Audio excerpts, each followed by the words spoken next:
Kemudian Allah berpindah kepada perangai manusia di dunia, tabiat manusia yang kafir lah, yang kafir di dunia ini.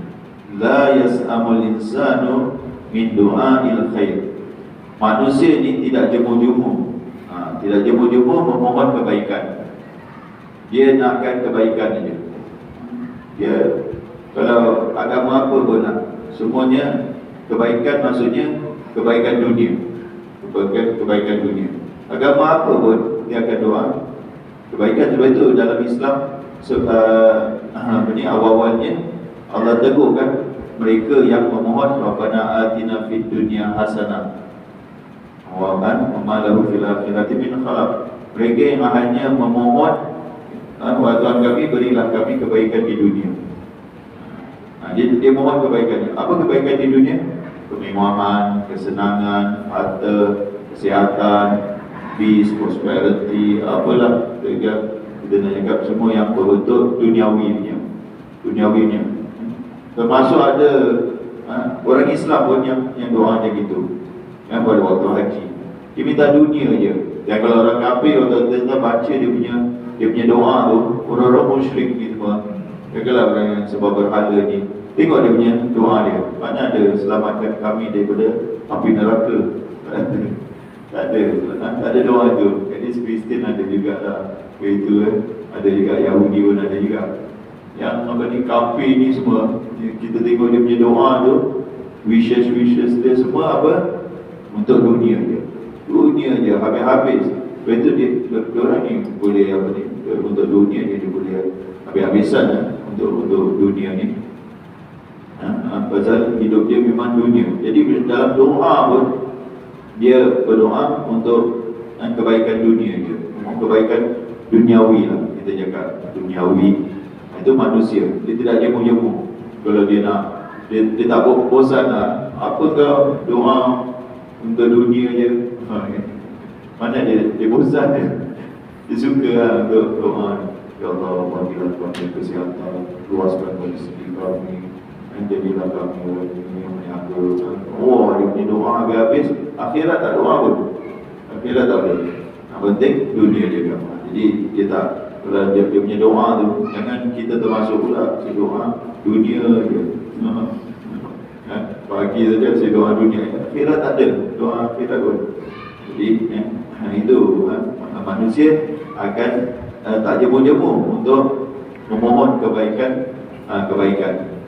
Wa in massahu syarru, dan orang ni yang mohon kebaikan dia, dan apabila dia ditempa kesusahan, syar ini perkara buruk lah. Tadi dia mohon kesihatan, afiat, rezeki, keturunan, anak, apa semualah dia mohon, kemewahan semua. Tapi bila dia kena syar ni apa kata ulama? Sakit, kefakiran, kesusahan, ekonomi jatuh, itu apa sajalah, semualah yang berbentuk kesusahan. Fayausun qanut, menjadilah dia orang yang sangat berputus asa. Qanut lagi nyata kesan khusus Arabnya. Macam mana dia putus asa? Dia putus asa daripada apa tuan-tuan? Daripada rahmat Allah Subhanahu Wa Taala. Itu betul. Dan dia kalau kematian mati lah, kalau dia ditimpa kesusahan, kematian ke apa, suami dia matilah pun, tak ada orang lain yang akan aku punya hidup dah susah macam ni, suami aku pula mati ni, macam-macam cakap tak apalah, Allah akan tak ada.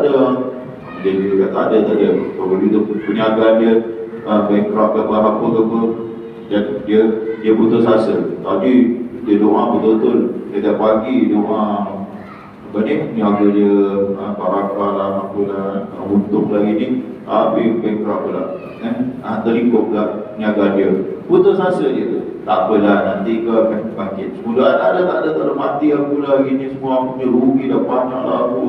Kan cakap orang gitu macam gitu kan, tak ada harapan pun, tak ada harapan. Itu putus asa tu. Itu sebab kalau orang beriman dia sabar aja, tak apalah. Jadi insyaAllah Allah bagi rezeki boleh, aku berniaga boleh. Begitu. Yang ni tak ada. Dia terus cakap dia je, kita dengar dia.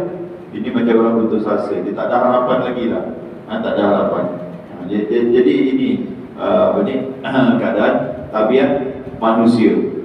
Kerana dia fokus sangat kepada duniawi, kepada kebaikan duniawi ni. Jadi bila kebaikan duniawi dah tak ada dia, tak ada, nothing lah yang ada untuk dia.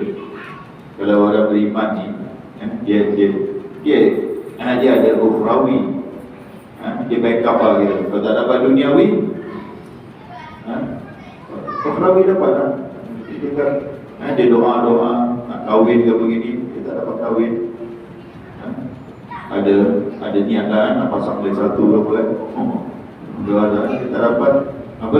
Jawapan dia, tak apalah nanti di akhirat. Tak apalah, tak dapat di dunia nanti di akhirat. Allah nanti di akhirat. Jadi kan, jadi gitu kan, dia ada backup. Tapi kalau orang yang tak ada akhirat, dia semata-mata dunia, tak dapat dunia dia sinar, habis aku. Tak dapat dunia, tak dapat kebaikan dunia, dia jadi putus asa akan rahmat Allah Subhanahu wa taala. Allah kata ni orang ni. Kemudian situasi lain pula. Wala in adzaqnahu rahmatan minna min ba'di dharra. Dan demi sesungguhnya jika kami rasakan adzaqnahu kami zauq ni rasa tu, rasa. Sedap apa? Rasa apa? Rahmat di sini apa? Rahmat Allah Subhanahu wa taala. Rahmat ini adalah nikmat. Rahmat Allah. Apa rahmat Allah? Rezeki, kesihatan, jaga kemewahan, apa sajalah, kesenangan semua ada. Itu rahmat Allah tak? Orang kafir yang kaya ni, dia dapat rasa rahmat Allah tak? Rahmat Allah. Dapat. Itu rahmat Allah. Kan rahmat Allah ni di dunia Allah berikan kepada yang kafir ke, yang Islam ke, yang baik ke, yang tak baik. Dia dapat rahmat Allah SWT. Rahmat apa? Rahmat yang umum. Rahmat Allah yang umum itu kenikmatan. Allah SWT beri kepada dia kenikmatan. Tapi ada rahmat Allah yang khusus. Sebab itu nama rahmat saja kita jangan ingat satu je. Sama juga menjadi hidayah. Dia dalam istilah-istilah agama ni, satu perkara tu kadang dia ada dua tiga. Jadi kalau kita kata rahmat Allah SWT, itu rahmat yang umum. Rahmat yang umum, rezeki, kenikmatan, apa sajalah, duniawi lah. Kita kata duniawi ni semua dapat. Islam ke, tak Islam ke, semua dapat. Yang Islam aja dapat, yang orang kafir tak dapat. Dia beda. Malah dia dapat lebih banyak daripada kita kadang. Mereka dapat. Tapi yang rahmat Allah yang khusus itu dini, agama, maka itu hanya untuk orang yang beriman. Itu chosen people. Tak semua orang dapat. Tak semua orang dapat. Jaga rezeki, semua orang dapat tak? Tak datang solat jemaah pun dapat, tak solat pun dapat, kafir pun dapat, semua dapat rezeki. Tapi solat berjemaah, solat kita tak semua dapat. Ada yang tak dapat, tak solat pun tak dapat dah. Rahmat Allah SWT. Yang apa ni, tak solat berjemaah, dia pun tak dapat. Solat berjemaah pun Allah SWT yang pilih. Allah pilih, itu rahmat Allah SWT. Baca Quran tu rahmatan lil mu'minin. Orang beriman aja dapat baca Quran, tadabbur Al-Quran, sedap dengan Al-Quran. Orang lain pun tak dapat. Dalam berbilion-bilion orang, kita yang dapat ni, Masya Allah, kita golongan kecil aja yang dapat menikmati Al-Quran ni. Umumnya manusia tak dapat rahmat Allah SWT yang khusus yang umum semua dapat, yang khusus. Jadi kalau Allah SWT kembalikan kita kepada agama, untuk belajar agama, untuk beramal dengan agama, kita dipilih lah, senang. Bukan atas usaha kita. Kalau ikut kita punya perangai ni memang kita tak dapat. Senang kalau ikut kita punya terusnya kita ni tak dapat lah. Kriteria tu tak menepati. Tapi Allah pilih. Ini adalah orang yang Allah pilih. Kita bersyukur kalau Allah SWT pilih. Ada siapa ada Saya pun dari dulu bila kecil pun tak ada cita-cita nak jadi ustaz. Kalau aku umur 10 tahun nanti besar nak jadi ustaz, nak jadi ini semua. Tak tahu umur saya 20 tahun ke 30 tahun ke, tak ada yang kita fikir nak jadi. Tapi tak tahu lah macam mana terjadi ustaz ni.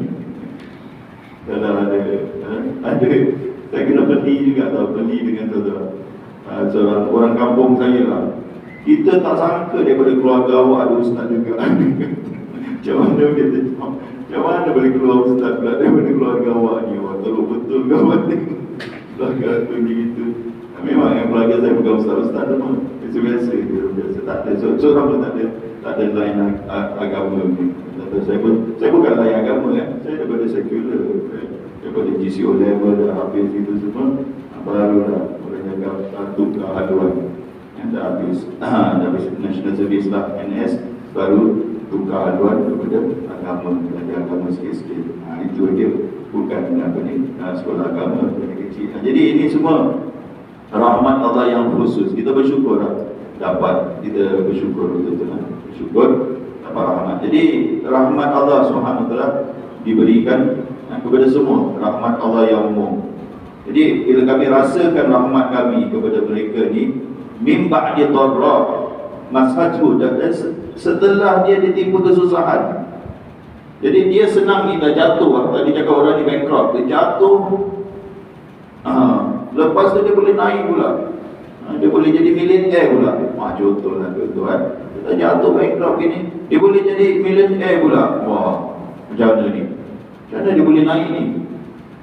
Dia berkata, yaqulanna hadadi, dia akan berkata dengan sikap dia tidak bersyukur, ini adalah hasil usahaku, ini aku layak untuk dapat ini. Allah tahu akulah orang dia. Wah, macam-macam lah kalau kita baca kitab tafsir, dia punya tafsir, kalau dia terjemah, ini adalah hak aku, aku orang yang paling layak.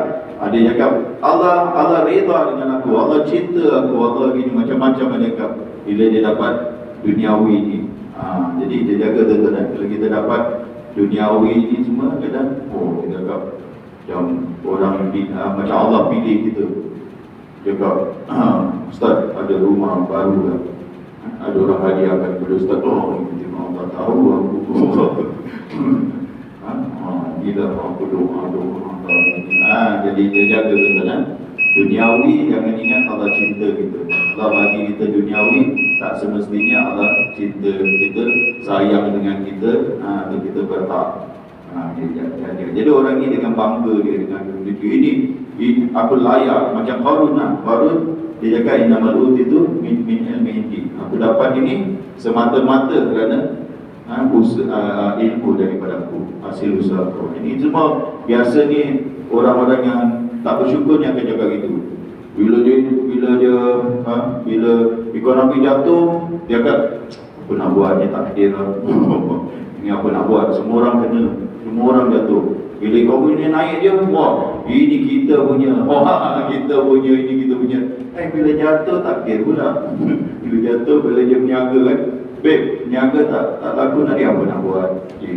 Kalau laku je, wah ini strategi aku pasang ni. Macam betul je kan. Dia juga ni orang tak bersyukur. Bila yang kena susah je, semuanya takdir. Semuanya takdir. Bila dapat keuntungan je atau ekonomi bagus saja, dia boleh jatuh mendapat diri dia. Dia kata ini hasil usaha kita, ini ilmu dia, macam-macam lah dia cakap itu. Dan kalau dia kafir, dia cakap, aku tak fikir bahawa kiamat itu akan berlaku. Orang kafir yang tak percaya kiamat ini, tak percaya hari kiamat, dia akan buat persiapan tak? Persediaan untuk hari kiamat tak? Tuan? Dia akan buat persiapan untuk hari kiamat? Tak? Pasal apa? Sebab dia tak percaya. Apa hal orang yang percaya tak buat persiapan? Mana yang lagi teruk? Dia cakap, aku tak percaya, aku tak buat persiapan lah. Yang kau percaya tak buat persiapan, sama 2-3 kali 5 juga. 2 kali 5 juga, sama juga. Yang ni tak percaya, dia pun tak buat persiapan. Nanti yang percaya tak buat persiapan, sama juga. Rugi juga. Yang ni rugi kau pasal kau tak percaya, Jadi kalau tak buat persiapan, rugi kau di akhirat. Yang ini percaya tapi tak buat persiapan, rugi tak? Tak solat, tak apa semualah. Dia juga agama semua tak amal ibadat semua tak ada apa. Rugi tak dia? Kena campak juga dalam neraka juga. Sini pun kena campak juga, ni pun kena campak. End of the day sama dia punya balasan. Cuma yang kafir tu dia kekal lah. Dia kekal dalam neraka. Yang beriman ni, yang Islam ni, dia kena masuk juga pasal dia tak beramal tak itu. Cuma dia tak kekal lah. Tapi tak tahu lah, berbilion-bilion tahun kan. Juta-juta tahun dia satu solat aja 80 tahun. Satu solat tinggalkan kena 80 tahun, 82 tahun sana. Berapa tu? Satu waktu je. Kawan saya kira kan, kalau ikut calculation dunia ni, sekitar 22 juta tahun. Itu cakap satu solat tinggal tak? Jangan kalau orang jadi itu 22 juta tahun. Itu satu solat je dia. Kena bertahun-tahun tak solat, tak lama ke? Jadi tak berbilion-bilion tahun lah dalam neraka kan, keluar sampai hangus tu. Orang yang terakhir keluar daripada neraka hangus terus. Jadi sama je percaya pun tapi tidak buat persiapan pun 2 kali 5 juga. Jadi dia cakap, kemudian dia action pula dia cakap, walai ruji tu, kalau ada lah hari kiamat ni, kalau aku dikembalikan, kalau aku dikembalikan, tentu aku dapat lebih baik daripada yang aku dapat sekarang ni. Jadi dia kan dia dapat kemewahan, kekayaan di dunia ni, akhirat pun sama juga. Pasal apa? Pasal ini psikologi mereka, tuan-tuan. Dia fikir Allah sayang dengan dia. Dia ingat orang-orang ni semua dia dapat kemewahan ni kerana Allah redha dengan dia, Allah sayang dengan dia. Nanti balik jumpa Allah, lagi Allah bagi dia lebih banyak lagi. Ada kata ulama yang tafsirkan dalam husna tu dia dapat syurga. Balik dapat syurga. Sebab itu ini orang-orang kaya ni kadang dia punya penyakit gitu. Dia ingat dia dapat kekayaan ini kerana Allah sayang dengan dia. Kita pun macam itu juga. Kalau dapat rezeki je, Allah sayang dengan aku, Allah sayang tu. Macam seolah-olah Allah bagi rezeki tu tunjukkan Allah sayang dengan kita. Itu dia punya penyakit. Allah Subhanahu wa taala warning, bagi warning, falanunabbi annal ladzina kafaru bima amilu. Kami akan beritahu mereka, orang-orang kafir ini, apa yang mereka telah lakukan. Jadi bila Allah Subhanahu wa taala beritahu kepada mereka, kalau kita di mahkamah, hakim beritahu kita apa kita punya kesalahan, berarti apa? Beritahu aja ke? Beritahu aja kan? Boleh dibaca kan kita punya kesalahan.